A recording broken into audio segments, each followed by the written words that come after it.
बोलणे हित उपदेश करुणी सायास शिकविती काय द्यावे त्यासी भावे उतराई ठेविता हा पायी जीव थोडा तुका म्हणी वत्स धेनुवेचे चित्ती तैसे मद येती सांभाळीत काय द्यावे त्यासी भावे उतराई ठेविता हा पायी जीव थोडा पांडुरंगा करू प्रथम नमन पांडुरंगा करू प्रथम नमन दुसरी चरण संताच्या दुसरी चरण संताच्या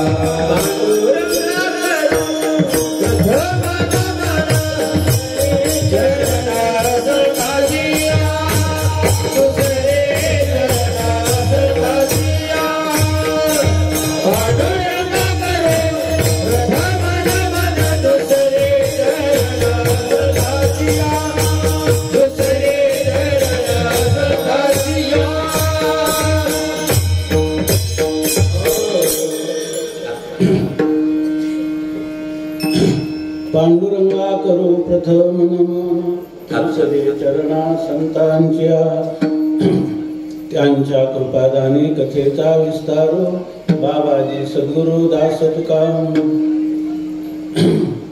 काय सांगू आता संतांचे उपकार मन निरंतर जागविती काय द्यावे त्याशी व्हावे उतराई ठेविता हा पायी जीव थोडा संत सम्राट भगवान ज्ञानोबाराय वैराग्य राग रसिक जगद्गुरु संत शिरोमणी श्री तुकोबाराय शांती ब्रह्म श्री संत एकनाथ महाराज महाराष्ट्रातील सर्व संतांची मांदियाळी वारकरी संप्रदायाचं परम आराध्य दैवत श्री पांडुरंग परमात्मा आणि आजच्या ह्या महोत्सवाची अधिष्ठात्री संरक्षक संत देवता परमहंस परिव्राजकाचार्य अनंत श्री घोषित प्रातस्मरणीय वंदनीय गुरुवर्य स्वामी महाराज या सर्वांच्या अलौकिक अकारण करून अद्भुत असीम अपूर्व अहेतुकी अशा दयेमुळं अनुग्रहामुळं तुम्ही आम्ही सर्व हे पावन अशा प्रकारचं संतांच्या दिंड्या ज्या ठिकाणी पांडुरंगाच्या भेटीला निघतात असं हे पावन पर्व आहे हरिदिनी आहे आणि या हरिदिनीच्या दिवशी साक्षात संजीवन समाजस्थ असणारे स्वामी महाराज त्यांच्या चरण कमलाजवळ बसून आपण आपलं आत्मकल्याण व्हावं आपल्या जीवनाचं खरं मंगल व्हावं म्हणून या ठिकाणी या पवित्र अशा क्षेत्रामध्ये हे सुरे गाव म्हटलं तर हे गाव नाही हे श्री क्षेत्र आहे म्हणजे क्षेत्र शब्दाचा अर्थ आहे क्षतात्रायती क्षेत्रम म्हणजे आपल्या जीवनामध्ये जे काही आध्यात्मिक आधिभौतिक आधिदैविक संकट येतात म्हणजे आपल्या जीवनामध्ये आपल्या मनोरोग आपल्याला जे होतात काम क्रोध लोभ मद मत्सर अशा प्रकारचे मनाचे पण व्याधी आहेत तसेच शरीराला थंडी ताप करुणा असे व्याधी आहेत याला आध्यात्मिक ताप म्हणतात आणि त्याचबरोबर आधिभौतिक ताप म्हणजे आपल्याला शत्रूपासून होणारं दुःख किंवा वाघ सर्प अशी होणारी जी दुःख आहेत त्याला म्हणतात आधिभौतिक दुःख आणि तिसरं आहे या ठिकाणी आधिदैविक दुःख म्हणजे भूकंप होणं किंवा अतिवृष्टी होणं किंवा दुष्काळ पडणं करोनासारख्या व्याधीचा उद्भव होणं प्रचार प्रसार होणं ही संकट जी आहेत ह्या त्रिविध तापातून आपल्याला मुक्त करण्यासाठी या ठिकाणी संत जे बसलेले आहेत भगवान या ठिकाणी ज्ञानोबाराय जसं म्हणतात ना ज्ञानदेवे घेतले दान हृदयी धरून या ध्यान समाधी बैसला निर्वाण कथा कीर्तन करीतो आपल्याला माहित आहे की काळ जो आहे तो ज्ञानोबारायांना नेण्यासाठी आला ज्ञानेश्वरीचं कार्य झाल्यानंतर तर त्यावेळेला त्या काळाला या ठिकाणी निवृत्तीनाथ महाराजांनी सांगितलं की अजून 2 वर्ष यायचं नाही अजून आम्हाला बरंच कार्य करायचं आहे आमच्या माऊलींना तू यायचं नाही काळ परत गेला 2 वर्षांनी आल्यानंतर सोपान काकांनी परतवला पुन्हा 2 वर्षांनी आल्यावर मुक्ताबाईने परतवला तर याचा अर्थ असा आहे की नंतर जेव्हा तो काळ ज्ञानोबारायांना विचारतो की कधी यायचं म्हणे आता कधीच यायचं नाही या ठिकाणी हे मला कधी ज्ञानदेवे घेतले दान समाधी बैसला निर्वाण अशा प्रकारचा निर्वाण समाधीला मी बसलो आहे की कथा कीर्तन करीतो.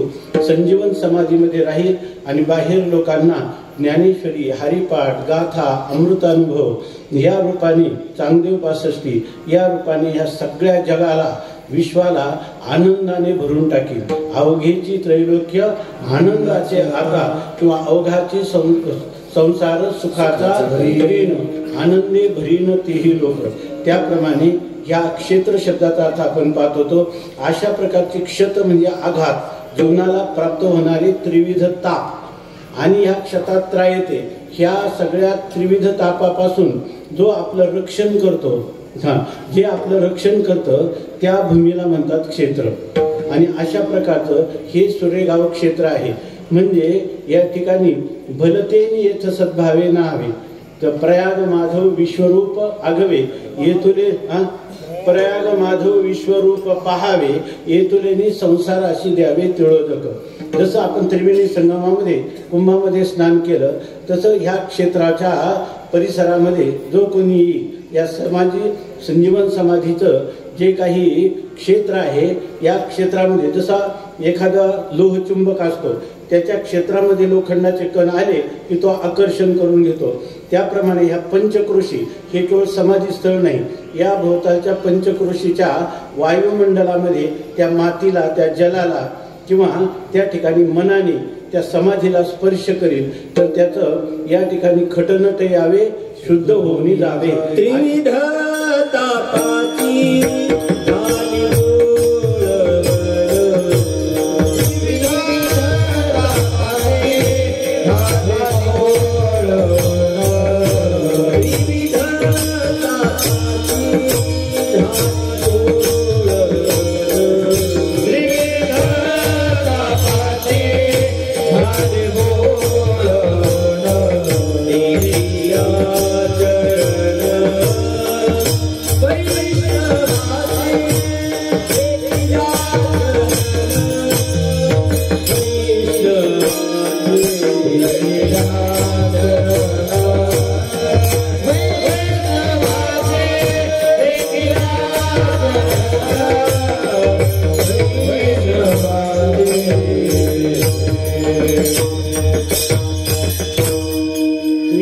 तापांची झाले बोळवण देखिल्या चरण वैष्णवांचे.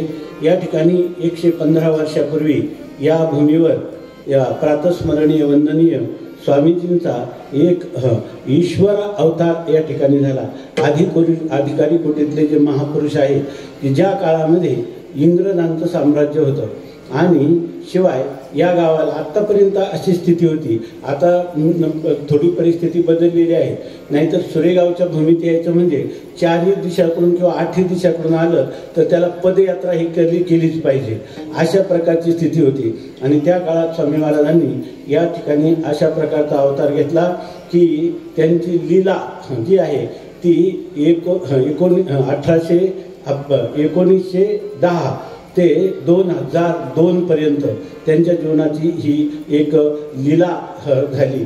आणि त्या लीलेमध्ये त्यांनी जननी जन्मभूमीश्च स्वर्गादपि गरीयसी, स्वामीजींचा जगाला दिलेला सर्वात मोठा संदेश जर कोणता असेल तुमच्या आमच्या सामान्य माणसाला, खरं स्वामी महाराज जे होते ते तत्वज्ञ संत होते. वाचे बरवे कवित्व, स्वामी महाराजांचं काही बोलले ना तर गायन ऐकून जेवढं माणसाचं मन रागरागिण्याने रमणार नाही तसे ते वचन हृदयाला आल्हाद देत होते. म्हणून त्याला म्हणतात की वाचे बरवे कवित्व आणि कवित्वे रसिकत्व.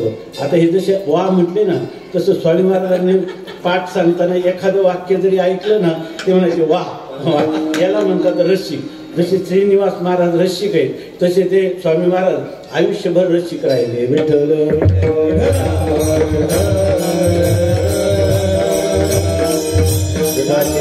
कवित्व, कवित्वी रसिकत्व, पण रसिकत्वी परतत्व स्पर्श द्यायचा.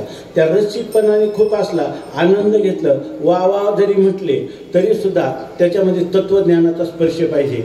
हे 3.5 हाताचं शरीर मी नाही, मन मी नाही, बुद्धी मी नाही, मी याच्या पलीकडचा असणारा सच्चिदानंद स्वरूप आत्मा आहे. हे स्वामी महाराजांचं खरं जीवन होतं. स्वामी महाराज थोडं जरी काही झालं का स्वामी महाराज म्हणायचे आज माझं डोकं फिरलं, आज मला बरं वाटत नाही. स्वामी महाराजांना थोडं सुद्धा वाकडं सहन होत नव्हतं. जे मनामध्ये त्यांच्या जे असेल ते झालं तरच त्यांना आनंद वाटायचा. मग ते म्हणायचे, रात्री माझं डोकं फिरलं, मला झोपच येईना. मी विचार केला, पुष्कळ नामस्मरण करण्याचा प्रयत्न केला, काही चिंतन करण्याचा प्रयत्न केला, पण झोप काही येईना. मग अशा वेळेला काय म्हणून मी म्हटलं, अरे हे तर सगळं स्वप्नच आहे. स्वप्नाचा काय विचार करतो मनुष्य जागृत झाल्यानंतर त्याप्रमाणे कोणती गोष्ट मी डोक्यात घेतली आणि का झोपेचा माझा त्या ठिकाणी झोपेपासून मी दूर झालो, याच्यापेक्षा हे सगळं स्वप्न आहे, हे खोटं आहे असं मी विचार केला. आणि ते माझं गिऱ्हाईक निघून गेलं आणि मला पुटकन झोप लागली. म्हणायचे विठ्ठल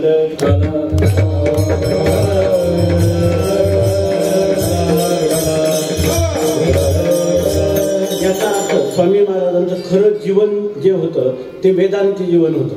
ज्या वेदांतामध्ये सगळ्या जगाला सुखी होण्यासाठी एकच उपाय सांगितलेला आहे, देह मी हे नव्हे सरे आणि उरला ओरे विठ्ठल. हे 3.5 हाताचं रस रक्त मांस मेद अस्थि मज्जा शुक्र यांनी बनलेलं जे शरीर आहे, हे शरीर देह हे काळाचे आणि धन कुबेराचे. तेथे मनुष्याचे काय आहे? आहे नित्य शुद्ध ठाईचा, आहे नित्य शुद्ध ठाईचा,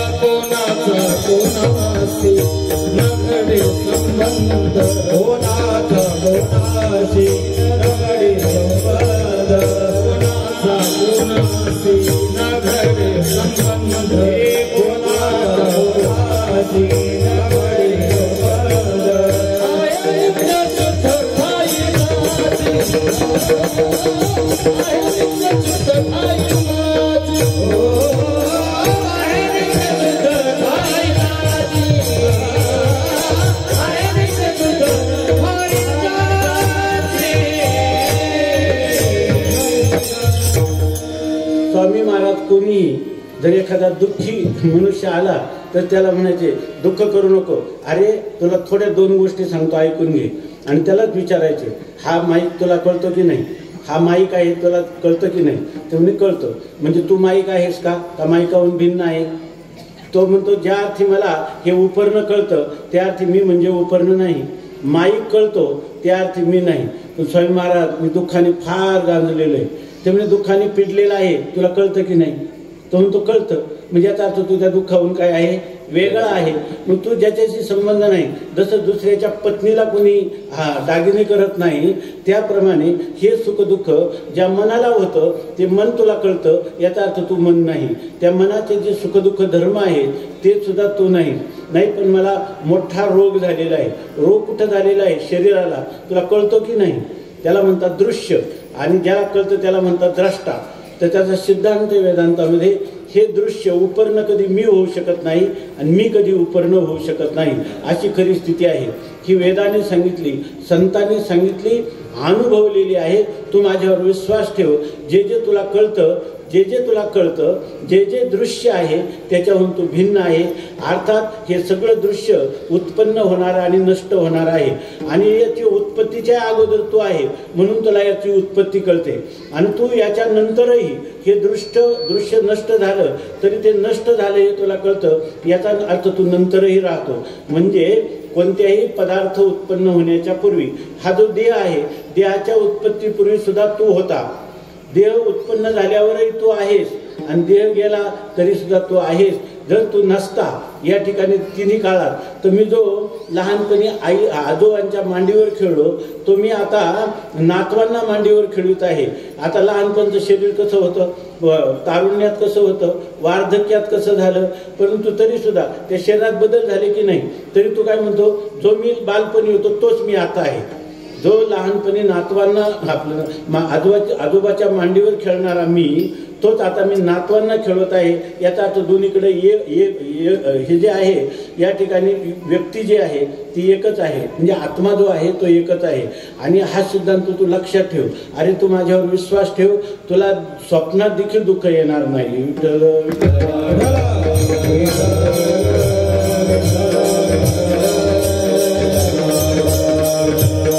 वास्तविक स्वामी महाराजांचं अशा प्रकारचं हे तत्वज्ञ व्यक्तिमत्व होतं. आता सांगितलं ना की वाचे बरवे कवित्व, कवित्वी रसिकत्व आणि रसिकत्वी कवित्वी बरवे रसिकत्व आणि रसिकत्वी परतत्व स्पर्श द्यायचा.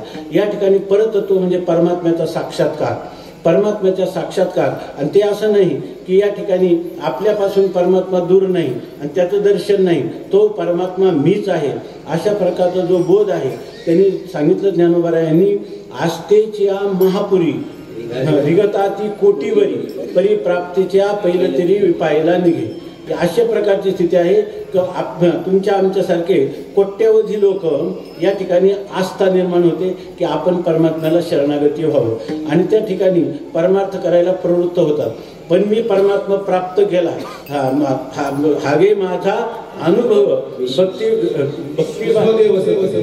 हागे माझा अनुभव भक्तिभाव भाग्याचा किंवा ऐसा ज्याचा अनुभव विश्वदेव सत्यत्वे असा सांगणारा विरळा कोट्यामध्ये एखादा पुरुष असतो आणि ते महापुरुष म्हणजे स्वामी महाराज होते.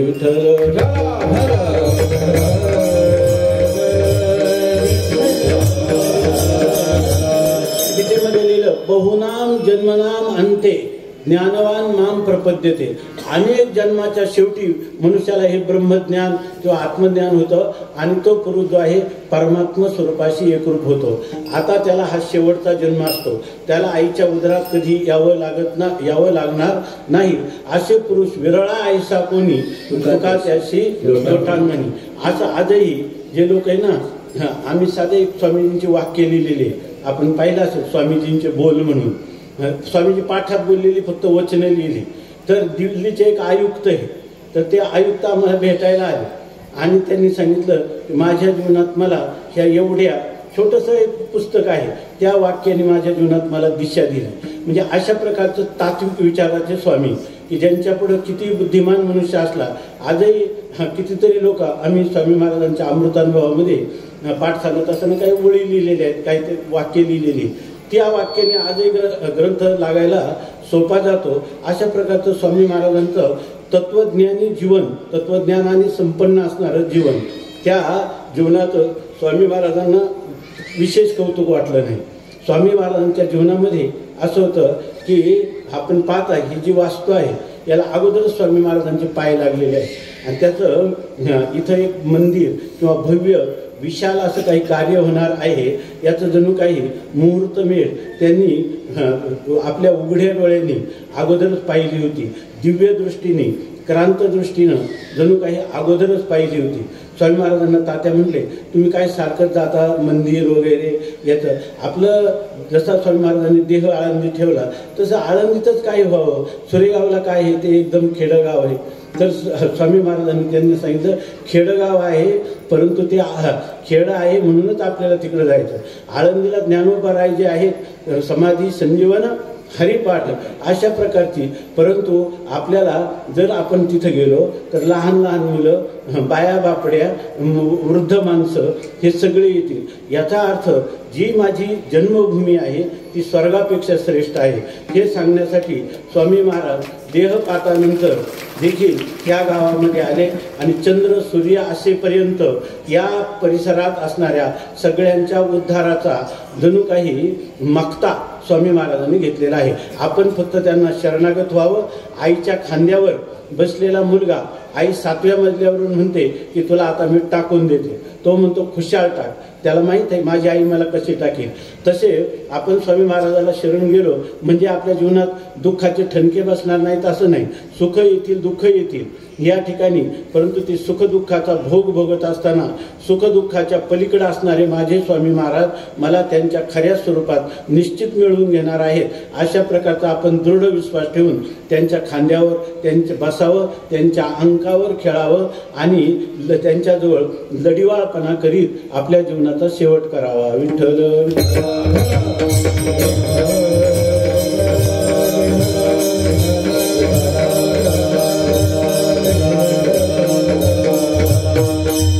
किती स्वामी महाराजांना ह्या जन्मभूमीचा, आपल्या देशाचा किती अभिमान होता. याच्यामध्ये आता आपले दररोज सरकारने सांगितल्याप्रमाणे कृत्रिम वितरण होतं, भारत माझा देश आहे की नाही असं आपण म्हणतो, पण आपण भारत माझा देश आहे या शब्दाचा अर्थ सुद्धा आपल्या डोळ्यापुढे येत नाही. परंतु स्वातंत्र्याच्या कालामध्ये म्हणजे जवळजवळ 1936 अशा प्रकारच्या कालामध्ये किंवा 36 किंवा 32 या कालामध्ये स्वामी महाराजांनी अशा प्रकारचा संकल्प केला की भारत स्वतंत्र असावा. ज्यांनी 1945ला तिरंगा झेंडा याच्या वेशीवर कोणते सुरेगावच्या वेशीवर लावला. अशा प्रकारचे असणारे स्वामी महाराज. नंतर जेव्हा स्वातंत्र्य मिळालं स्वामी महाराजांना किती आनंद झाला असेल. महात्मा गांधींच्या बरोबर ज्यांनी जवळजवळ 2 वर्ष जेलमध्ये राहिले, ब्राह्मण शरीर 16 पाळणारं. आता जेलमध्ये काय 16 असेल बघा, परंतु काही होईल ते हो या शेवटी लाभ आणि तुझी देव जाणे. पण जसा लोकमान्य टिळक म्हणतात स्वातंत्र्य हा माझा जन्मसिद्ध हक्क आहे आणि तो मिळविणारं, ह्या शब्दाला खरं करून दाखवणारं भारतातलं एकमेव अद्वितीय व्यक्तिमत्व लोकमान्य टिळकांचा खऱ्या जे काही उद्दिष्ट होतं त्याचा जागृत असणारं म्हणजे परमवंदनीय स्वामी महाराज.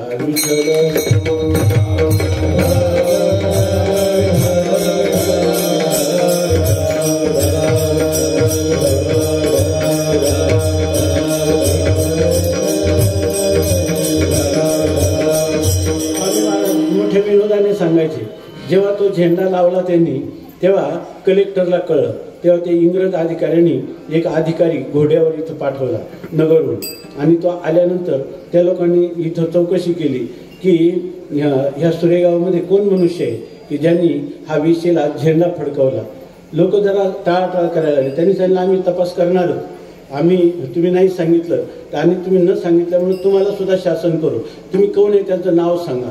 आता स्वामी महाराजांचं नाव कोण सांगणार, लोक सांगेना त्यांचं नाव. परंतु त्यातले एक कोणतरी वयोवृद्ध होते आणि त्यांना असा युक्तिवाद सुचला, हा हो म्हणे ते आमच्या गावचं बामणाचं पोरग आहे म्हणे आणि ते ना थोडं डोक्याने मंद आहे म्हणे. हा त्यांनी केलं होतं असं. ते वेडा आहे का मग जाऊ द्या म्हणे. त्या माणसाने काहीच केलं नाही.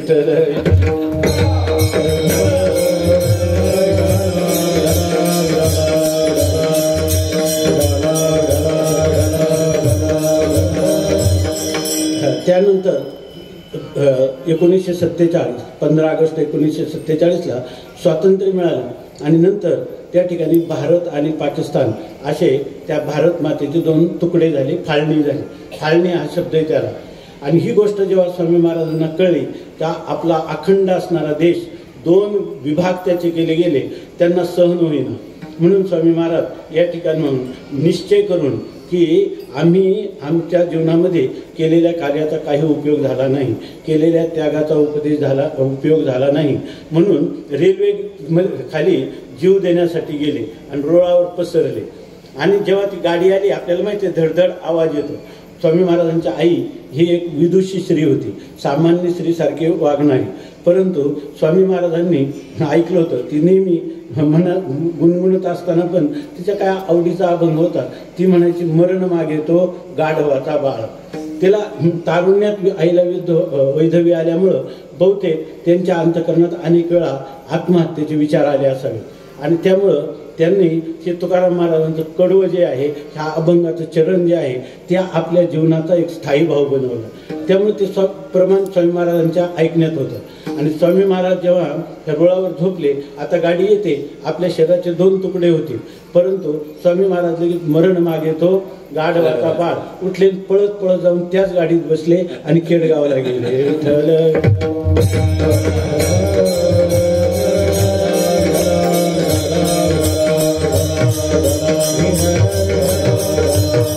यालाच म्हणतात जन्मभूमी स्वर्गापेक्षा श्रेष्ठ आहे, अशा प्रकारचं हे त्यांचं ब्रीद आहे. दुसरी गोष्ट, जननी जन्मभूमीश्च, जननी म्हणजे आपल्याला जन्मदात्री जी आई आहे ती स्वर्गापेक्षा श्रेष्ठ आहे असं एक वचन या ठिकाणी मनू महाराजांचं आहे. त्याप्रमाणे स्वामी महाराजांचं जर आपण पाहिलं, ज्या आईनं जन्म दिला, ज्या आईनं आपल्याला जन्म दिला तिची शेवटच्या श्वासापर्यंत सेवा स्वामी महाराजांनी केलेली आहे. वास्तविक त्यांचे एक बंधू गेले, दुसरे बंधू ग्रस्ती होते, स्वामी महाराज तर ब्रह्मचारी होते. परंतु त्यांनी जवळजवळ 4.5 वर्ष अर्धांग वायू झालेल्या आपल्या आईचं मूत्रविसर्जन, मलविसर्जन, कपडे, स्नान ह्या सर्व क्रिया ज्या आहेत ते करत असताना 4 वर्षाचे चातुर्मास, वाऱ्या, सर्व काशी सर्व बंद करून या ठिकाणी मातृदेवो भव, आपल्या आईची देवता आहे असं म्हणून तिची सेवा केली. विठ्ठल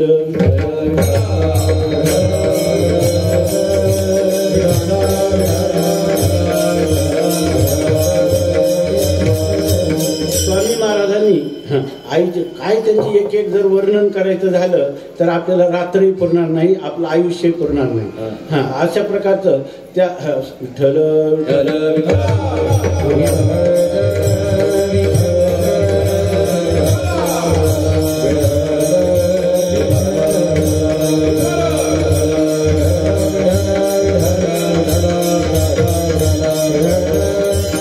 स्वामी महाराजांचं ते माणसावर अव्याहत अखंड प्रेमाचा वर्षाव करायचे. परंतु प्रेम करणं विशेष आहे, पण प्रेम करत असताना त्या प्रेमाचं शेवट, त्याचं पर्यवसान हे मोहात होऊ नये. या ठिकाणी आपल्याला माय बापे केवळ काशी, आई आणि वडील हे परमात्म्याचे स्वरूप आहेत. त्याने न साक्षात तीर्थक्षेत्र आहेत, त्यांनी न जावे तीर्थाशी, त्यांना तीर्थाला जाण्याची गरज नाही. अशी जी शास्त्रवचनं आहेत त्याचं स्वामी महाराजांनी पालन केलेलं आहे. परंतु या ठिकाणी माता, पिता, बंधू, धन, आप्तेष्ट हे जे आहेत हे त्या अशी गोष्ट आहे, जर आपल्याला परमार्थ करायचा असेल तर त्यांच्यावर निश्चिम प्रेम करावं, पण त्यांच्याविषयी मोह किंवा अंतकरणामध्ये चिकटा असू नये. विठ्ठल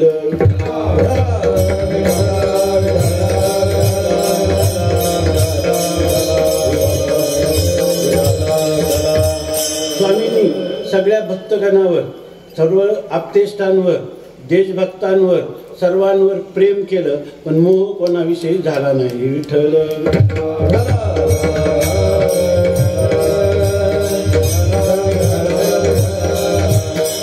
सगळे धडे जे आहेत त्यांना त्यांचे असणारे गुरुवर्य या ठिकाणी गुरुवर्य प्रातस्मरणीय वंदनीय दादा महाराज साखरे किंवा विनायक महाराज साखरे यांच्याकडे त्यांनी अगोदर तारुण्यामध्ये हे धडे गिरवले आणि नंतर ते या ठिकाणी परमार्थात किंवा लौकिकामध्ये किंवा व्यवहारामध्ये प्रवृत्त झाले. त्यामुळं त्यांचं बिनचूक आणि सरळ निर्वेद अशा प्रकारचं आध्यात्मिक संपन्न जीवन ते जगू शकले. विठ्ठल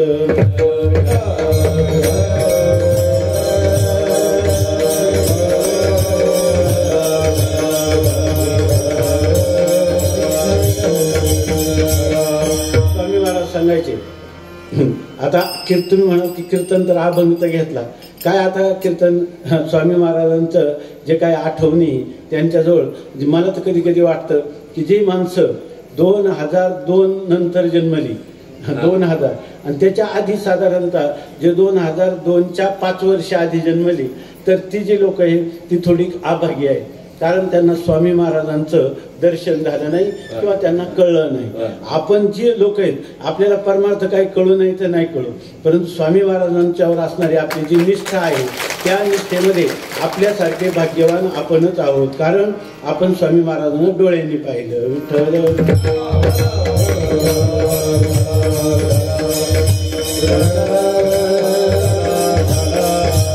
आता मी जे बोलतो हे स्वामी महाराज एकदा नाही अनेकदा सांगायचे, आपण सर्वांनी ऐकलेले आहे. म्हणून या ठिकाणी स्वामी महाराज सांगायचे, 22व्या वर्षी स्वामी महाराज घर सोडून गेले, त्या आश्रमात आळंदीला गेले. त्या ठिकाणी बरेच गोष्टी आहेत, पण एक महत्त्वाची गोष्ट सांगायची की त्या ठिकाणी स्वामी महाराज 6 वर्ष राहिले. तर गेल्यानंतर स्वामी महाराजांना इकडचे लोक शोधू नये म्हणून ते न सांगता गेले होते.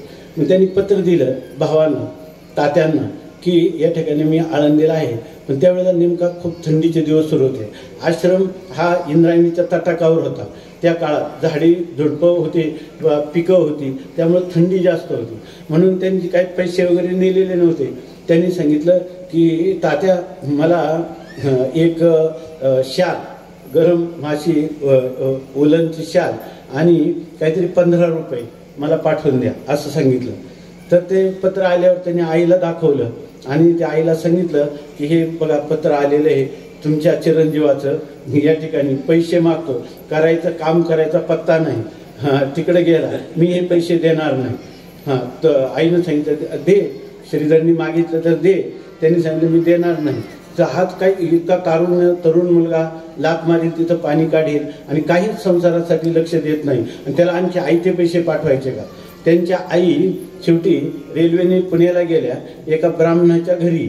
वास्तव की ही खानदान घराण्यातली ब्राह्मण घराण्यातली एक नारी रत्न, पण त्यांनी 15 दिवस त्या ठिकाणी धुणं भांड्याचं काम केलं आणि एक शाल आणि 15 रुपये घेऊन त्या आळंदीला गेल्या.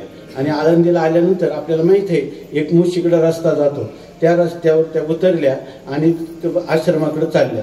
तेव्हा स्वामी महाराज आणि त्यांचे गुरुजी हे ऊन खात बाहेर बसलेले होते खुर्चीवर आणि स्वामी महाराज त्यांचे काय पाय वगैरे चेपत होते. आणि चेपता चेपता त्यांचं नजर गेली. ते म्हणे दादा आई आली, आई आली. आता आईचं पाहिल्यावर कोणालाही आनंद होतो, त्यांना आनंद झाला. मग त्यांनी सांगितलं आली तर टाक इंद्रायणी, विठ्ठल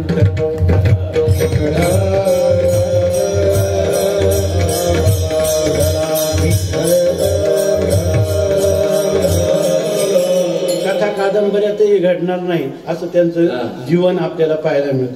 स्वामी महाराज पळतच गेले आणि आईला उचललं कवळीत आणि आले आणि त्यांच्या समोरून तितक्याच वेगात इंद्रायणीचं पात्र शेजारीच आहे साधक आश्रमाचे, चालले तिथून. त्यांनी सांगितलं अरे कुठं चालला, म्हणजे त्याला इंद्रायणी टाकून येतो विठ्ठल.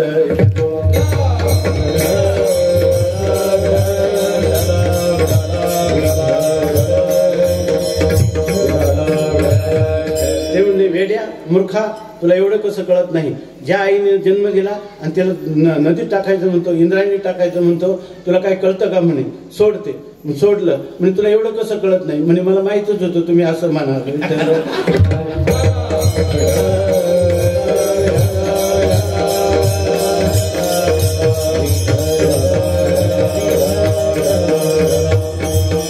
याचा अर्थ जननी आणि त्या आईची एवढी सेवा केली आणि तोपर्यंत संन्यास घेतला नाही, तीर्थ यात्रा बंद ठेवल्या. आणि ज्या वेळेला आईचा शेवटचा क्षण आला, बोलता येत नव्हतं, अर्धांग वायू झाला, तर आईनं जाताना त्यांना असे आशीर्वादाचं हे केलं. जर स्वामी महाराजांच्या शेवटच्या काळात कोणी सेवा करायला लागलं, आपले नामदेव महाराज, एकनाथ महाराज, तात्या सर्वांना माहीत आहे याच्यामध्ये, तर कोणी सेवा करायला लागले तर स्वामी महाराजांना कधी त्याचे आभार वाटले नाही. ते म्हणायचे बेट्यानं तुम्ही काय माझी सेवा करता, माझ्या आईचे आशीर्वाद माझ्या पाठीमागे आहे.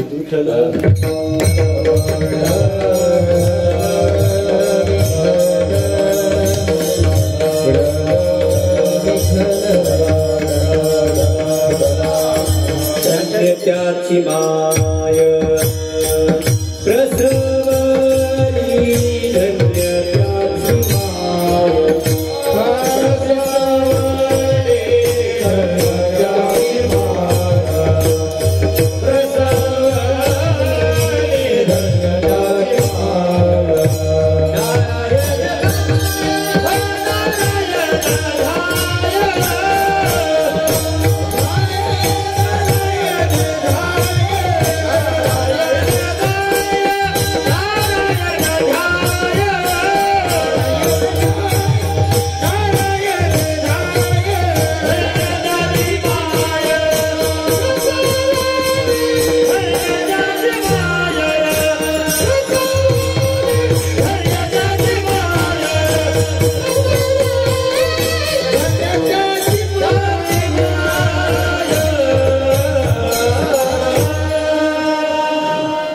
नारायण गाय नारायण ध्यान धन्य त्याची माय प्रसवली.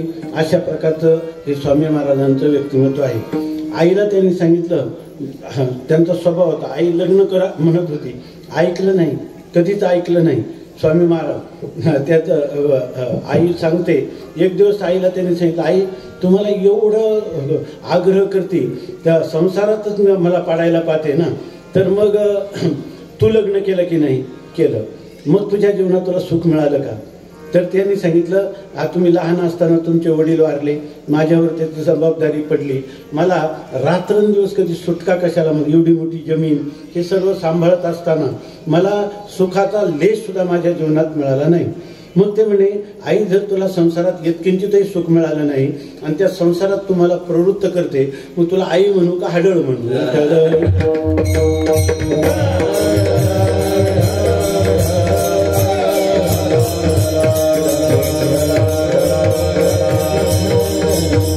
आणि त्या स्वभावापोटी स्वामी महाराज आईला मरताना ती जेव्हा आशीर्वादाचा हात करते तेव्हा तिला बोलता तर येत नव्हतं.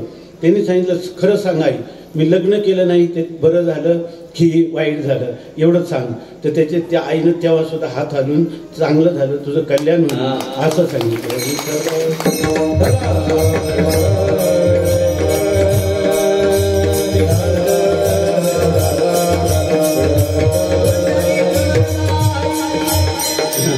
स्वामी महाराजांना लग्नाचा आग्रह आई वारंवार करायला लागली. स्वामी महाराजांनी सांगितलं, मी लग्न करीन पण माझ्या काय अटी ऐकल्या पाहिजे. तर त्यांनी सांगितलं की तुझ्या अटी माळवा सर्व, पण तू सांग मला काय अट आहे, परंतु लग्न करावंच लागेल.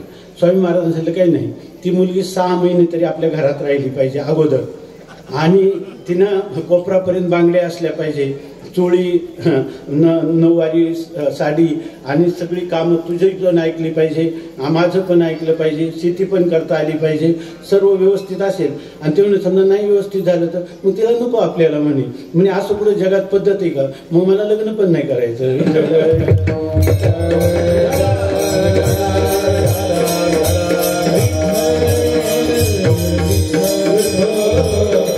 म्हणजे याचा अर्थ असा आहे की स्वामींच्या सगळ्याच गोष्टी ज्या आहेत त्या अलौकिक अशा स्वरूपाच्या आहेत. परंतु असे असणारे स्वामीजी 115 वर्षापूर्वी त्यांनी असं ठरवलं की या ठिकाणी हे जे काही देश, जननी, जन्मभूमी, या सगळ्या गोष्टी ज्या आहेत त्या आपल्या जीवनामध्ये धन्यतेला प्राप्त झाल्या पाहिजे, अशा प्रकाराने अवतार धारण केला. आणि याच देहामध्ये याची देही याची डोळा भोगू मुक्तीचा सोहळा, या ठिकाणी जीवनमुक्त अवस्था प्राप्त करायची, विदेह कैवल्य प्राप्त करायचं, तरी आपल्या स्वेच्छेने पुन्हा या सुरेगावच्या ह्या क्षेत्रामध्ये यायचं. आणि चंद्र सूर्य आहेत तोपर्यंत ह्या संपूर्ण मानव मात्राला खऱ्या प्रकारचं आश्वासित करणारं अशा प्रकारचं मार्गदर्शन करायचं असं सांगितलं. म्हणजे आता परवाच कोणीतरी सांगितलं, मला आता लक्षात नाही, की त्यांनी सांगितलं का चंद्र सूर्य असेपर्यंत. अरे स्वामी महाराजांची समाधी चंद्र सूर्य असेपर्यंत नाही, स्वामी महाराजांचा समाधी आहे तोचपर्यंत चंद्र सूर्य राहते, नाही तर ते राहणार नाही.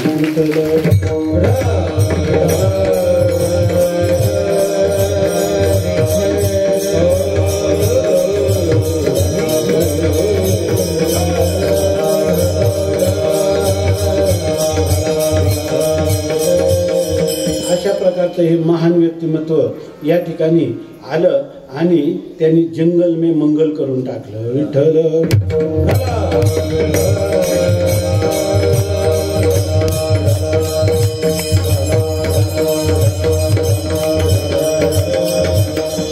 तेव्हा असे जे महापुरुष असतात, जगाच्या कल्याणा संतांच्या विभूती, देह कष्टविती परोपकारे, अशा प्रकारचं स्थिती आहे. काय वाणू आता न पुरे हे वाणी, आणि मस्तक चरणी ठेवी तसे, थोरी व सांडलेली आपली परिशे, नेनो शिव कैसे लोखंडाशी. जसा एखादा जर लोखंड आहे आणि त्यांनी ठरवलं का परिसाचा लोखंडाचा संबंध झाला की काय होतं, त्या लोखंडाचं सोनं होतं. तेव्हा एकाने काय केलं, त्या परिसावर मोठा घनच लोखंडाचा घालून त्याला फोडायला गेला. पण फोडायला गेला तर त्याचं काय झालं, सोनच झालं. विठ्ठल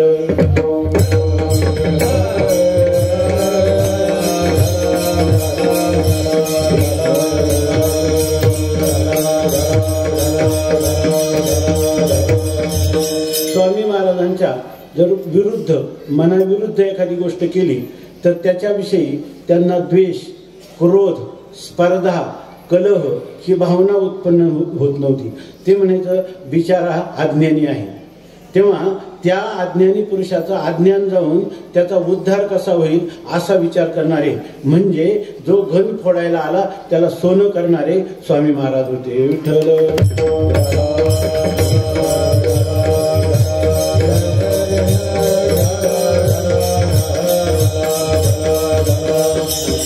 तुकोबाराय तर म्हणतात लोह परिसाची नसाहे उपमा. लोखंड आणि परीस यांची सुद्धा उपमा देता येणार नाही. साधू सारखे साधूच. विठ्ठल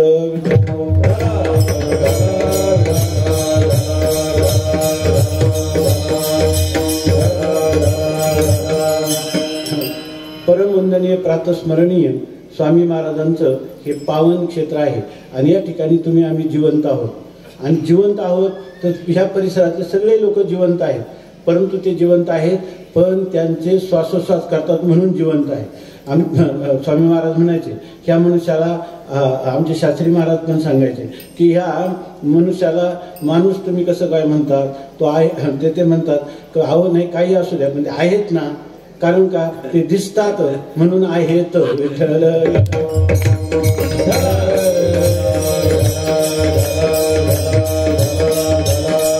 तसं सर्वच लोक श्वासोश्वास करतात आणि जिवंत आहेत.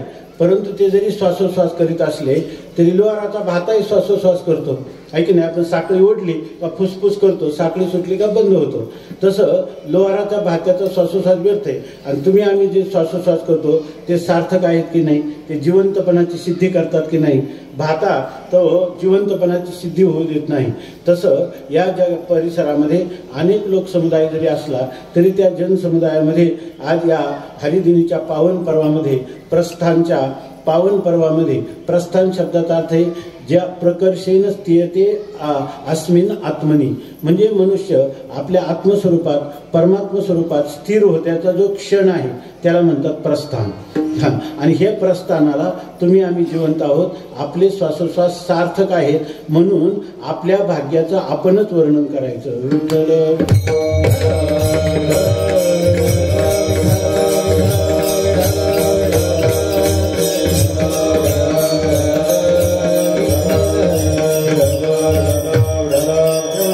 या ठिकाणी आपल्या जीवनामध्ये आपण अनेक दुःखाचा सामना आपल्याला करावा लागतो. आता सांगितलं त्रिविध प्रकारचे ताप किंवा दुःख आणि आपण अनेक प्रकारच्या योजनाही करतो. परंतु कधी नाना साधनाच्या केल्या खटापटा परित्या नपोती याच्या दारवंटा. त्या सुखाच्यासाठी एवढी आपण प्रयत्न करतो पण एवढे प्रयत्न करून त्या सुखाच्या माझघरात तर जाऊ द्या उंबरठ्यापर्यंत पण आपण जाऊ शकत नाही. आणि हे कार्य करणारे संत आहेत.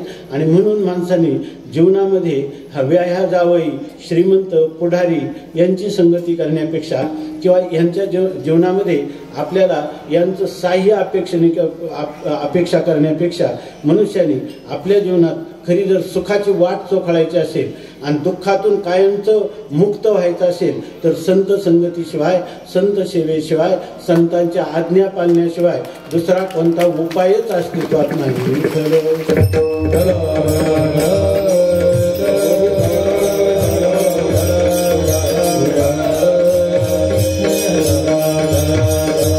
म्हणून या ठिकाणी जगद्गुरु तुकोबाराय असं सांगतात की माझ्या जीवनामध्ये संत आले आणि त्या संतांनी माझ्या जीवनातल्या जेवढ्या त्रुटी जेवढे वैगुण्य जेवढे दोष त्या सगळ्या दोषातून त्या त्रुटीतून त्या वैगुण्यातून माझी कायमची मुक्तता केली. आणि आनंदाचे डोही आनंद तरंग आनंद लाटा उसळती प्रेमाचा या हा रस आनंदाचा अशा प्रकारचा आनंदाच्या रसात आम्ही न्हावून काढलं या संतांनी. आणि एवढंच केलं नाही आमचं दुःखातून तर कायमचं मुक्त केलं आणि परमानंद आम्हाला प्राप्त करून दिला. आणि तोही असा नाही तर त्या ठिकाणी जसं समुद्राला भरतं येतं पौर्णिमेचा चंद्र आला की भरतं येतं त्याप्रमाणे आमच्या जीवनामध्ये आनंदाचे डोही आनंद तरंग आनंदाचे अंग आनंदाची काय सांगो झाले काहीच्या बाही पुढे चाली तेही आवडीने. वास्तविक आम्ही त्या देवाकडे म्हणत होतो, मी तव अनाथ अपराधी कर्महीन मतिमंद बुद्धी, तुझं मी आठविले नाही कधी, वाचे कृपानिधी माय बापा, नाही ऐकिले गायले गीत, धरिले लाज सांडिले हित, नावडे पुराण बैसले संत, केली बहुत परनिंदा. अशा प्रकारचं माझं जीवन. परंतु या संतांच्या सावलीला मी आलो, या संतांची संगती मी केली, तर त्यांनी माझं जीवन पूर्णपणे नखशिखांत संपूर्ण जीवन बदलून टाकलं. आता ज्या दुःखाने मी होरपळत होतो, ज्या विषय सुखामध्ये मी रात्रंदिवस रंगून गेलो होतो, ते विषय सुख मला आता तुच्छ वाटत आहे. आणि दुःख त्रिभुवनातली सगळी दुःख एका वेळेला माझ्या बरोबर आली तरी सुद्धा माझा एक रोम वाकडा होत नाही. अशी जीवन जगण्याची कला जी आहे ती मला संतांनी नाही आनंदासी जोडा, सांगती गोष्टी लागती गोडा, हालासिया करा मुचिया जोडा, तुका म्हणे भिडा भक्तीची.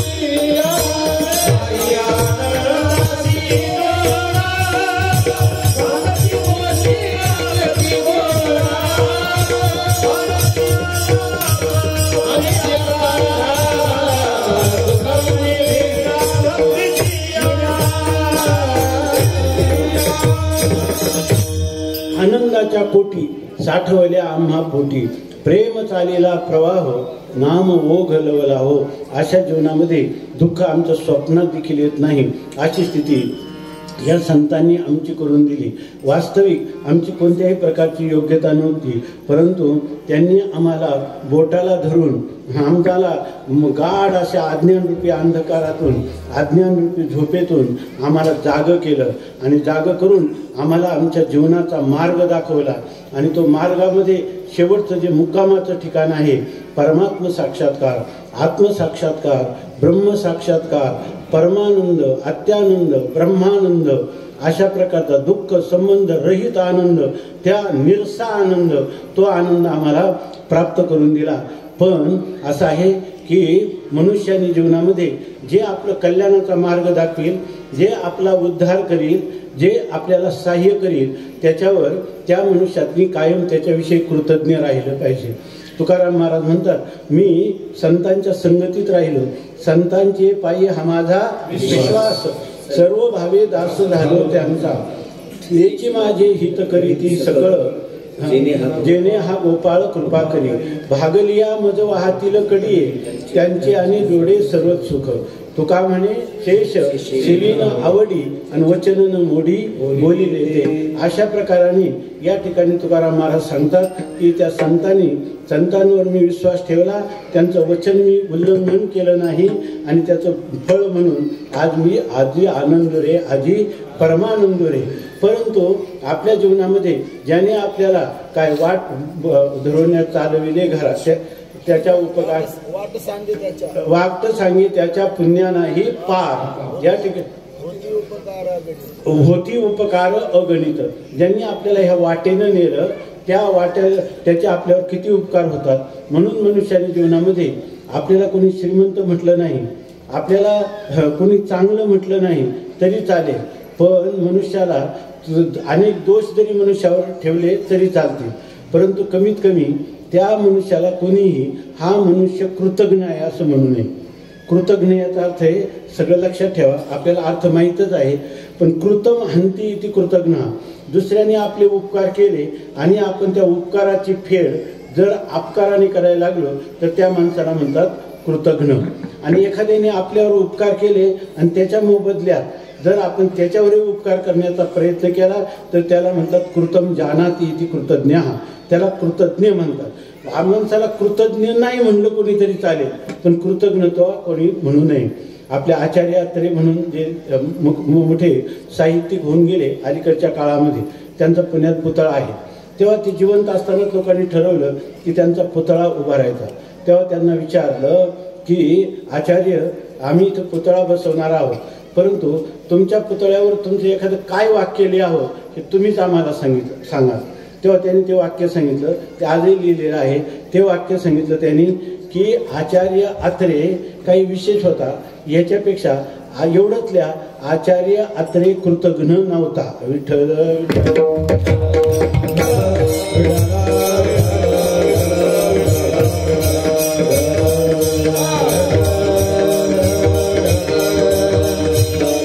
मनुष्याने, आमची आई म्हणायची की जर तुम्हाला एक तांब्याभर पाणी आयुष्यात कोणी दिलं असेल, तुम्ही आयुष्यभर त्याचे ऋणकरी झाले. विठ्ठल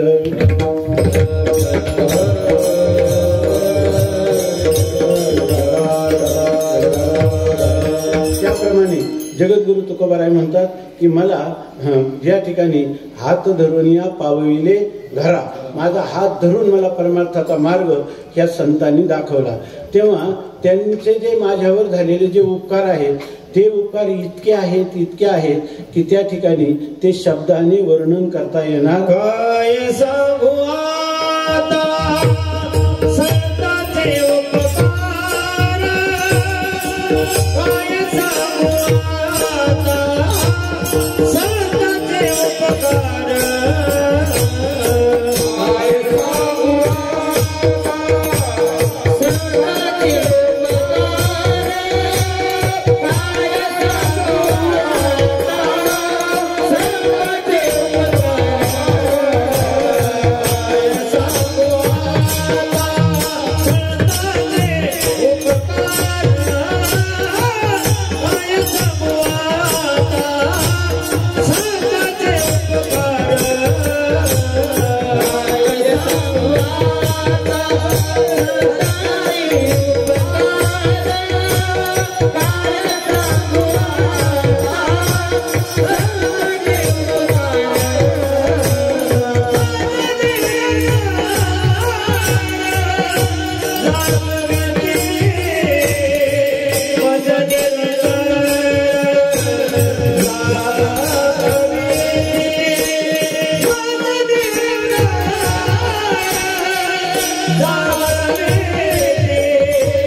जगद्गुरु तुकोबारायांच्या संतांच्या विषयी किंवा संतांच्या प्रती आपली असणारी जी कृतज्ञता ती या अभंगाच्या ह्या पहिल्या चरणामध्ये व्यक्त करतात की काय सांगू आता संतांचे उपकार.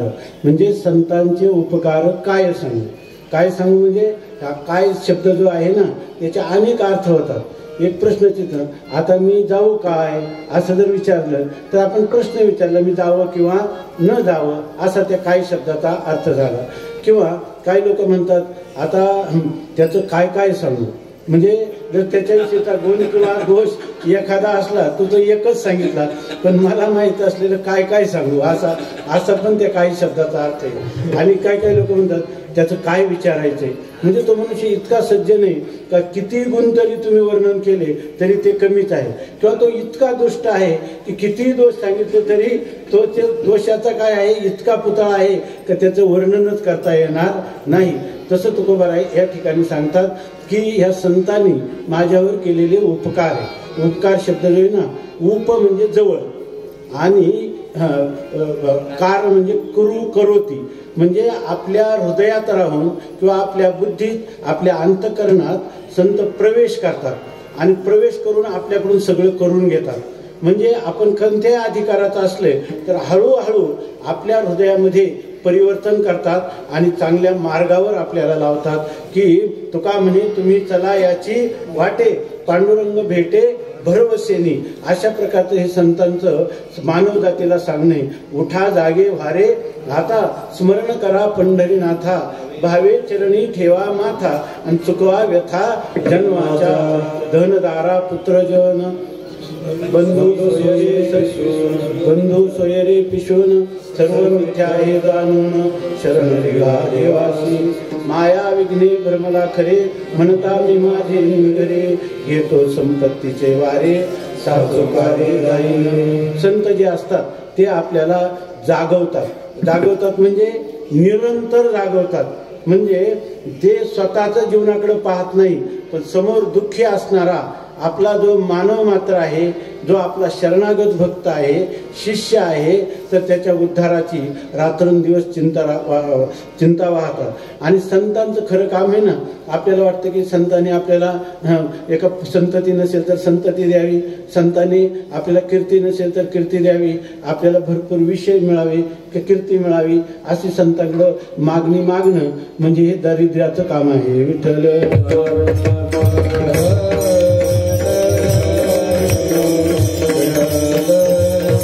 संतांच्या पायाजवळ जे काय आहे तर त्यांच्या पायाजवळ भक्ती मागावी, ज्ञान मागावं आणि वैराग्य मागावं. त्या ठिकाणी संत जर प्रसन्न होतील तर त्यांच्याकडं या ठिकाणी अशा सामान्य गोष्टी मागू नयेत. विठ्ठल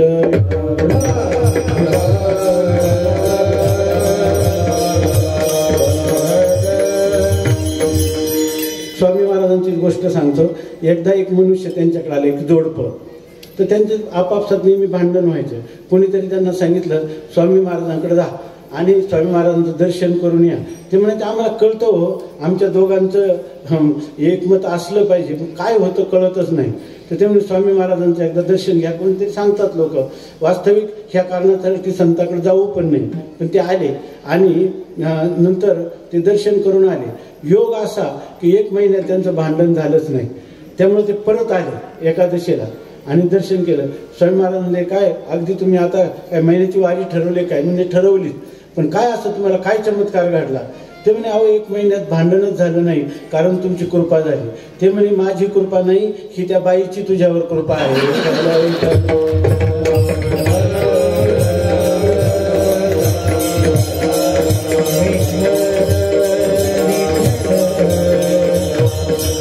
काय त्या साधू संतांकडे असं काही मागू नये. ते आपल्याला खरे जागे करत असतात. उत्तिष्ठत जागृत प्राप्य वरांनी बोधत. उठा जागे व्हा रे आता, तुम्ही उठा जागे व्हा आणि परमात्मा प्राप्ती होईपर्यंत पुन्हा माघारी घेऊ नका.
संतांचं हृदय आहे ना, हे संतांचं हृदय माकडीसारखं नसतं, ते मांजरीसारखं असतं.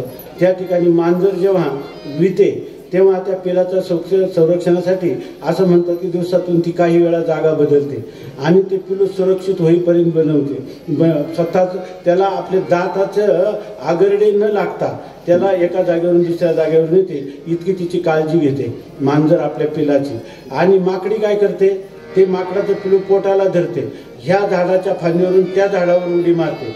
आता त्या माकडाला ते पकडून राहावं लागतं. मग जर त्या माकडाने पकडलं नाही तर ते खुर्शात खाली पडतं आणि मरतं. तिच्या डोळ्यातून अश्रू येत नाही आणि दुसरी माकडं सुद्धा त्या प्रेताला स्पर्श करत नाही. तसं आपल्याला व्यवहारात आहे ना, जरी एखादा फार दयाळू असला ना तो माकडासारखा असतो. मी सांगतो तसं आई तुझं कल्याण होईल, नाही तर जा तुझं कुठं जायचं तर. परंतु संत जे आहेत हे मांजराच्या आपल्या त्या पिलाची आई असणाऱ्या मांजरीसारखं त्यांचं मातृ हृदय आहे. विठ्ठल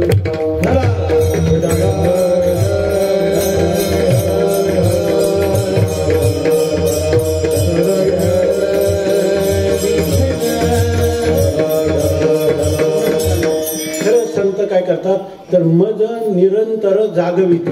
या ठिकाणी हे जर अभंग पाहिला ना, आता आपलं थोडाच वेळ राहिलाय, आपण धावता त्याचा अर्थ पाहू. तर या ठिकाणी सांगतात की संत मनुष्याला पहिल्यांदा जागृत करतात की या ठिकाणी मज निरंतर जागविती. आणि या ठिकाणी जागृत करतात म्हणजे एकदाच जागृत करतात असं नाही, दोनदाच करतात असं नाही. तुमचा उद्धार होईपर्यंत ते संत जिवंत असताना तर तुम्हाला मार्गदर्शन करतात. पण स्वामी महाराजांसारखे अधिकारी कोटीतले पुरुष या ठिकाणी जरी समाधिस्थ झाले, आपल्या दृष्टीआड झाले, तर खऱ्या अर्थाने मागे पुढे उभा आहे, सांभाळित आलिया आघात निवार आहे. आम्हाला तर अगदी आज इकडं असं वाटतं, आम्ही म्हणायचं की स्वामी महाराज गेल्यानंतर आपल्याला आधार राहिला नाही. पण जसं आमचंही वय उलटत चाललं तसं असं वाटतं की स्वामी महाराज असताना जेवढे आपल्याला आधारस्तंभ होते त्यापेक्षा आता अधिक कार्य करतात. विठ्ठल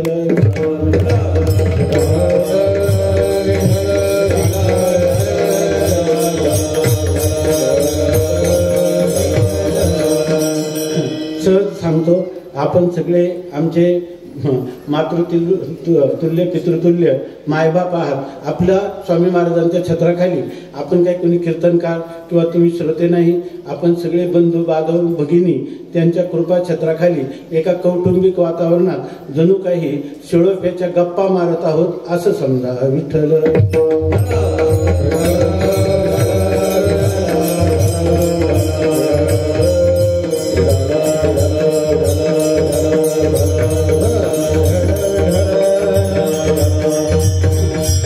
असं आहे की स्वामी महाराजांना साधारणतः 1987ला पहिला हार्ट अटॅक आला. हृदयाचा तीव्र झटका आला, माशासारखे तडफडत होते. आणि त्यावेळेला मग त्यांना बराच गोष्ट आहे, किती बोलत राहिलं तर रात्रभर आपलं होणार नाही. थोडक्यात सांगतो, पुण्याला त्यांना नेलं. एखादं गठुडं जसं बांधावं, त्या काळात आळंदीला गाड्या पण जास्त मिळत नव्हत्या. एकच गाडी होती जुनी, त्या गाडीमध्ये आपल्या लीला मावशी तात्या आम्ही एखाद्या गठुड्यासारखं त्यांना मागं कोंबलं आणि नेलं. त्याच्यानंतर त्या डॉक्टरांनी सांगितलं की हे काही वाचणार नाही, तुम्ही पेपरला वगैरे देऊ नका, जास्त लोकांना भेटायला बोलू नका. स्वामी महाराजांना 2-3 दिवसात थोडा आराम वाटला. आम्ही पाळीपाळीने जागरण करत असायचो. तर एक दिवस रात्रीचं मी तिथं बसलेलं होतं. त्यांना काय वाटलं, त्यांना ऑक्सिजन चालू होता. त्यांनी पाहिलं आणि त्यांनी तो ऑक्सिजन काढला. ते म्हणे, काय नारायण, काही चिंता करतो काय, असं म्हटले. मी म्हटलं काही चिंता नाही, उलट आता आम्ही खूप आनंदात आहे. कारण का तुम्ही कारण म्हणलं आता तुम्ही बरे झाले आणि बरे होणार. म्हणे मग तू जर आनंद आहे का, असा सुटकी चेहरा काय घेऊन बसला, काय खरं आहे ते सांग. म्हणलं बोलू नका, बोलायला सांगितलं नव्हतं, तुम्ही ते ऑक्सिजन लावा. लगेच मी ऑक्सिजन ठेवला, त्यांनी लगेच फेकून दिला बाजूला. ते म्हटले, जोपर्यंत तू काय कारण आहे सांगत नाही तोपर्यंत मी ऑक्सिजन घेणार नाही. आता मला सांगणं भागच पडलं. माझ्या मनात जे विचार चालू होते ते हे होते की आपण स्वामी महाराजांजवळ इतके वर्ष राहिलो, पण स्वामी महाराजांना गेल्यानंतर आपल्या जीवनात काय साधना करायची, आम्ही कसं राहावं हे काही विचारलं नाही. आपण केवळ वेदांतच ऐकत गेलो, पण आपल्या जीवनात पुढं काय करावं हे प्रश्न आपण कधी विचारला नाही. आता स्वामी महाराज कधी जाऊ शकतात असा विचार होता. तर मग मला खरं सांगावं लागलं. मी म्हटलं असं वाटतं की तुम्ही गेल्यानंतर आम्हाला काही साधनं आम्ही विचारलं नाही, त्याचं मनामध्ये वाटतं. म्हणे किती वर्ष झाले. मी म्हटलं काहीतरी 6-7 वर्ष झाले का 8 वर्ष झाले असं सांगितलं. ते म्हणे 8 वर्ष जेवढा वेदांत ऐकलं तेवढा मातीत गेला. विठ्ठल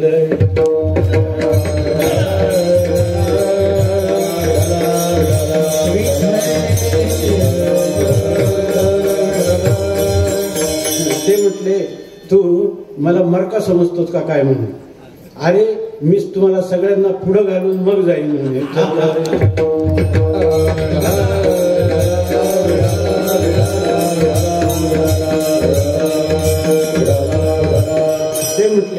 की अरे मी जर तुम्हाला सांगितलं, तोपर्यंत त्यांनी ऑक्सिजन 2-3 मिनिटं बोलले असतील तर त्यांनी सांगितलं मी ऑक्सिजन लावणार नाही.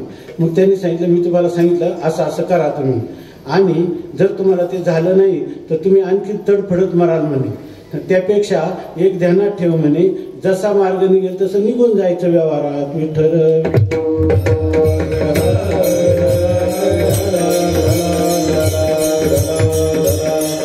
लावते मास्क म्हणे आता. विठ्ठल विठ्ठल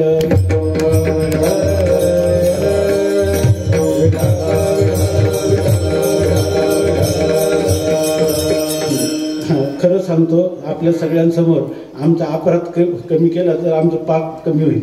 म्हणून आज स्वामी महाराज बोलायचे कधी कधी सकाळी की असं वाटायचे कुठून इथं आलो आपण, आणि यांचं एवढं बोलणं खाण्यापेक्षा या ठिकाणी आलो नसतं तर आपला हिशेब चुकला असं वाटायचं. आणि संध्याकाळी स्वामी महाराज इतके प्रेमाने बोलायचे की वाटायचं आयुष्यात यांना कधी सोडू नये. विठ्ठल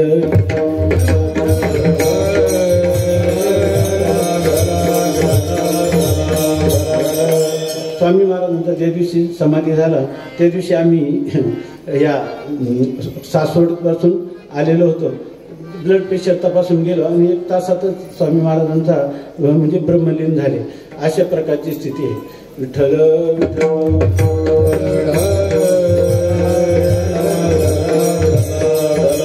खरं सांगतो त्यावेळेला त्या रात्रीचं साधारण 1 वाजेपर्यंत आम्ही जागलो आणि नंतर खोलीवर आलो. आणि खोलीवर आल्यानंतर मी जे झोपलो ना तर मला जाग दुसऱ्यांनी 4 वाजता उठवलं. म्हणजे याचं कारण मी माझं खरंच सांगतो की मला वाटलं की स्वामी महाराज गेले ही समाधीस्थळी, तिथंच आम्ही वर बसलेलो होतो, पण माझ्या डोळ्यात एक ठिपूस पण आला नाही. त्याचं कारण खरं असं होतं की कारण असं वाटत होतं की आपली मोठी टांगती तलवार गेली, आपण थोडं मोकळे झालो. विठ्ठल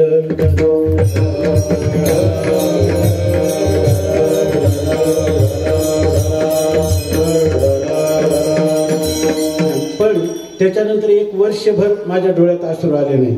पण नेमका त्यांचा जो काही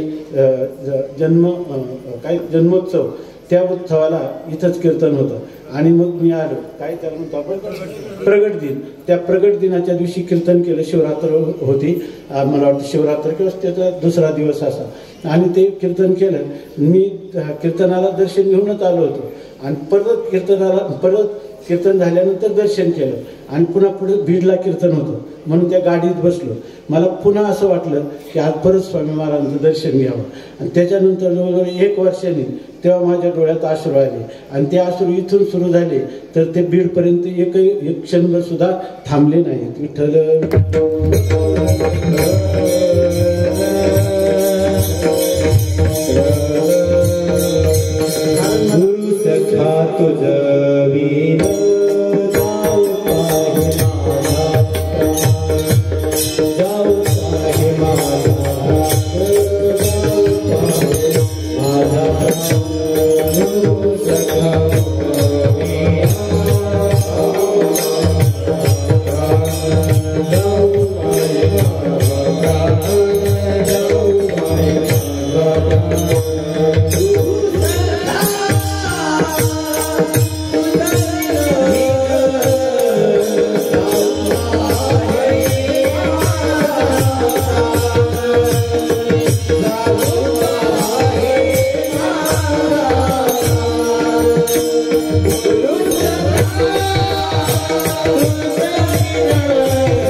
गुरु सख्या जाऊ पाहे माझा प्राण, माता पिता मनविले तरी का निर्वाण मांडले. तर या ठिकाणी ज्याने ह्या संतांशी आपली सगळी नातं एकवटलेली आहे त्यांना याचा अनुभव येतो. या ठिकाणी जगद्गुरु तुकोबाराय काय सांगू आता संतांचे उपकार. संत संत म्हणजे तर कोण? तेची संत ज्यांचा हेत विठ्ठली नेणती काही टाणाटोणा नामस्मरणा वाचून. जे नामधारक आहेत, जे सत्याची कास धरणारे आहेत, जे ईश्वरा इतकं जगात श्रेष्ठ ईश्वर प्राप्ती इतकं मानत नाही, अशा प्रकारचे जे आहेत ते संत आहेत. किंवा ह्या सर्व विश्वामध्ये एकच चैतन्य कोंडातून राहिलेले आहे. या चैतन्य असे सर्वगत, या उपाधी माझी गुप्त चैतन्य असे सर्वगत, ते तत्वज्ञ संत स्वीकारिती. अशा प्रकारचे जे संत आहेत ते संत आपलं खरं रक्षण करतात. ते आपल्यावर खरे उपकार करतात आणि त्या उपकाराचं वर्णन शब्दांनी करता येत नाही. जर संतांच्या उपकाराचं वर्णन करायचं झालं तर एका संतांनी असं सांगितलेलं आहे, त्या संतांचं जर प्रेम आहे ना, तर ते प्रेम अशी एक गोष्ट आहे की आपण जर म्हटलं की माझं तुझ्यावर अतिशय प्रेम आहे, असं जेव्हा म्हणतो, बोलण्यात ते शब्द येतात, तेव्हा ही ओठाची जी खिडकी आहे ती उघडते. प्रेम असं म्हटलं की खिडकी उघडली. आणि प्रेम असलं, बोललं नाही का ती खिडकी काय आहे? बंद आहे. जोपर्यंत ती खिडकी बंद आहे तोपर्यंत खरं प्रेम आहे. आणि ते शब्दातून आलं का त्याला, त्या प्रेमाला वाऱ्याची झळक लागून ते प्रेम विझलं. समजा विठ्ठल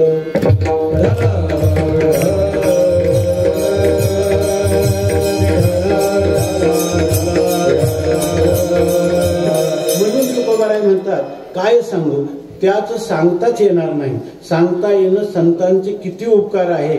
ते बापन करी ऐशी माय असे ते उपकार आहे. म्हणून काय सांगू आता संतांचे उपकार.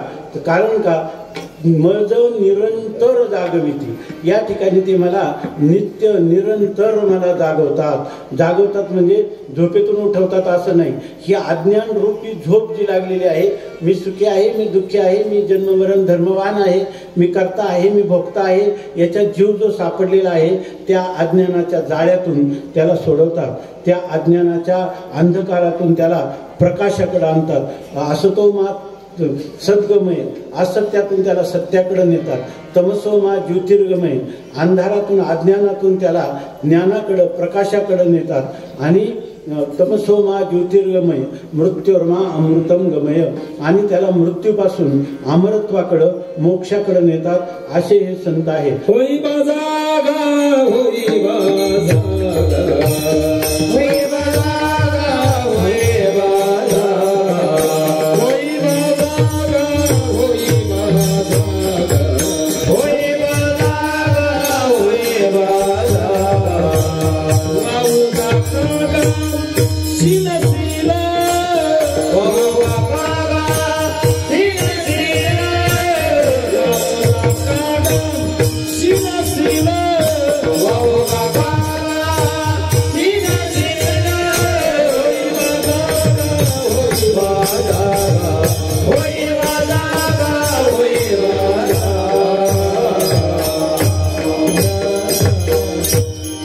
संतांना इतकी काळजी असते की जसं एखादा मनुष्य जर आईचा एकुलते एक बाळक पिडलं, जिचा पिढे बाळ अशी जी आई आहे ती किती व्याकुळ होती, तसं संतांना रात्रंदिवस ह्या समाजाच्या उद्धाराची काळजी लागलेली आहे.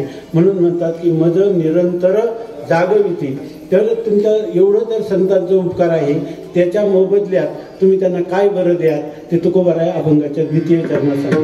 काय दावे नासी वावे हो,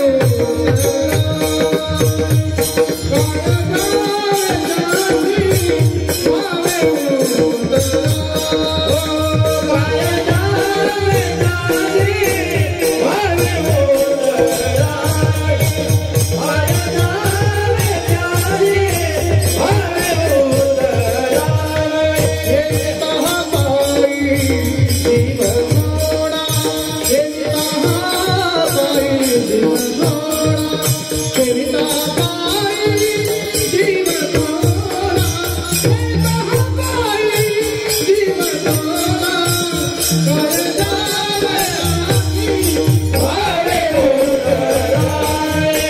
काय दावे नासी वावे हो.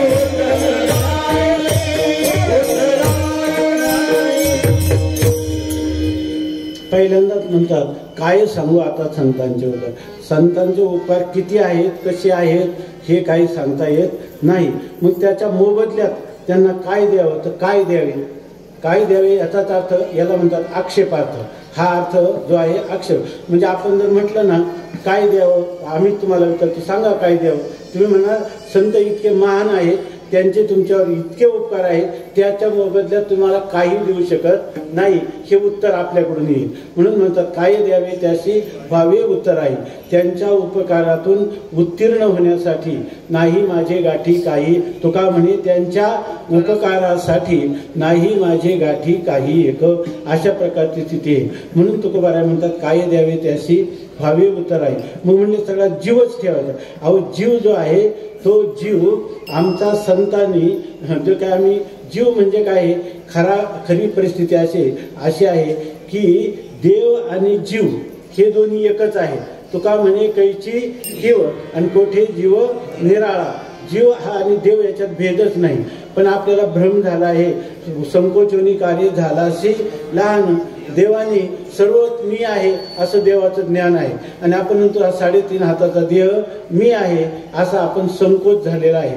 आपल्याला परिच्छिन्न मर्यादित असा जो 3.5 हाताचं हे देह याला आपण मी किंवा माझं असं म्हणतो. आणि परमात्मा काय म्हणतो, हे ऐसा ज्याचा अनुभव विश्वदेव सत्यत्वे. असा संपूर्ण हे विश्वच काय आहे माझं स्वरूप आहे असं समजतो. तेव्हा अशा महान बोधाला ज्यांनी आम्हाला प्राप्त करून दिलं त्या ठिकाणी त्या जीवाचं आम्ही काय करू. जीव म्हणजे काय माहिती का, हे एक शरीर, ह्या शरीराला व्यापणारं अंतःकरण आणि त्या दोन्हींना कारण असणारं अज्ञान किंवा अविद्या, या परिच्छिन्न वस्तूंचा अभिमान धारण केला की तो जीव आहे. परंतु तत्वता तो कोण आहे, ईश्वरच आहे. तो स्वतः परमात्माच आहे. हा परमात्माची परी दुसरा असं त्याचं वर्णन शास्त्रामध्ये केलेलं आहे. पण या ठिकाणी तुकोबाराय म्हणतात की त्याला जर उतराई व्हायचं झालं आणि आपला जीव देऊ. जीव म्हणजे किती, एक शरीराला व्यापणारं जीव म्हणजे मन आणि ते त्याला द्यायचं आणि नाशवंत असणारे शरीर त्याला द्यायचं. आणि त्याच्या मोबदल्यात संतांनी काय दिलेलं आपल्याला, अविनाशी करून ठेवलेलं आहे, अमर करून ठेवलेलं आहे आणि मर्क शरीर त्यांना समर्पण केलं. काय केलं तुम्ही, काय द्यावे त्याशी व्हावे उतराई आणि ठेविता हा जीव पायी थोडा. त्यांच्या पायावर सगळं शरीर वाळून टाकलं तरी ते कमीच आहे असं सांगतात. संतांनी आमच्यासाठी आणखी काय केलं हे अभंगाच्या 3य चरणात सांगतात. सहज बोलणी हित उपदेश, सहज बोलणी हित उपदेश, सहज बोलणी हित उपदेश, सहज बोलणी हित उपदेश.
जगद्गुरु तुकोबाराय सांगतात की काय द्यावे त्याशी व्हावे उतराई, ठेविता हा पायी जीव थोडा. आणि संत माझ्या जीवनात जेव्हा आले ते सहज बोलले, तर सहज बोलले हा त्यांचा काय झाला, उपदेश आम्हाला झाला. सहज बोलण्यामध्ये आमच्या जीवनाचं कल्याण होईल अशा प्रकारचं ते सहज बोलले.